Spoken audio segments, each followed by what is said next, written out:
À l'intérieur du majestueux château de Pau, Frédéric, guide au domaine, n'en finit pas de compter. 31, 32, c'est bon. Oui, c'est un beau groupe, 31. Plus de 30 curieux. En ce début de matinée, les visiteurs sont déjà nombreux. Le château d'Henri IV, roi préféré des Français, attire toujours autant, dont de nombreux touristes espagnols. Ah, muy bien, muy bien, muy bien. C'est très bien. On est venu voir une ville médiévale, comme à Gérone, chez nous.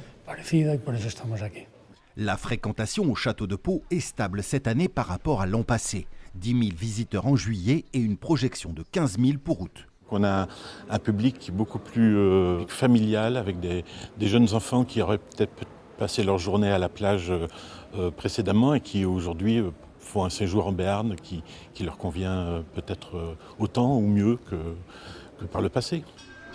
À l'extérieur, le petit train de Pau vient de partir. Il ne désemplit pas. 6 à 8 départs par jour, une quarantaine de touristes à chaque rotation. Lionel, le gérant, a constaté une petite baisse, mais l'été reste bon.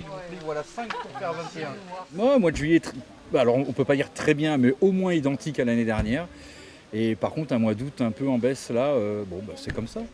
Selon les premiers chiffres, grâce aux données de la téléphonie mobile, Pau a accueilli près de 550 000 visiteurs en juillet, dont 35% d'étrangers.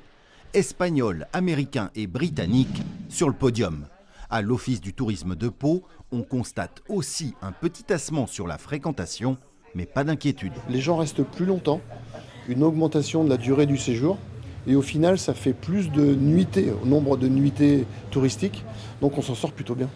Majoritairement, les gens nous demandent des choses gratuites ou peu onéreuses, donc on sent la tension sur le pouvoir d'achat, on le ressent ici.